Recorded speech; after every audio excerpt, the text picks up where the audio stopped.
কয়েকজন সাহাবী তাদের সফর শেষে নবীজি সাল্লাল্লাহু আলাইহি সাল্লামের কাছে আসলেন এবং বললেন, ইয়া রাসূলুল্লাহ সাল্লাল্লাহু আলাইহি সাল্লাম, তার মতো ভালো মানুষ আমি আর কোনোদিন দেখিনি।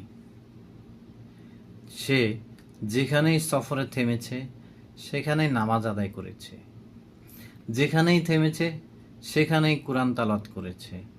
তার মতো ভালো মানুষ আমরা আর কোনোদিন দেখিনি। নবীজি সাল্লাল্লাহু আলাইহি সাল্লাম তখন ওই ব্যক্তিকে জিজ্ঞেস করলেন, উনি যদি যেখানেই নামে সেখানেই তেলাওয়াত করে, নামাজ আদায় করে, তাহলে ওনার প্রয়োজনীয় যত কাজ ছিল তা কে করে দিয়েছে? যেমন তার ঘোড়াকে খাবার কে দিয়েছে এবং তার প্রয়োজনীয় আরও অনেক কাজকর্ম ছিল, সেগুলো কে করেছে? তখন ওই লোকটি বলল, ওগুলো সব আমরাই করে দিয়েছি। ঘোড়াকে আমরা খাইয়েছি এবং অনেক যত্ন করেছি, এমনকি তার প্রয়োজনীয় সব কাজ আমরাই করে দিয়েছি। নবীজি সাল্লাল্লাহু আলাইহি সাল্লাম বললেন, তোমরা হলে তার চেয়ে বেশি ভালো মানুষ।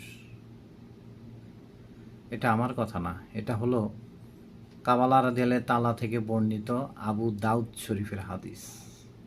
তাহলে দেখেন, একজন ইবাদত করছে আর সেই ইবাদতের করার জন্য আপনি সাহায্য করলেন, তাহলে ওই লোকের থেকে আপনি বেশি উত্তম হলেন, কারণ আপনি তাকে সাহায্য করার জন্য ইবাদতের ক্ষেত্রে।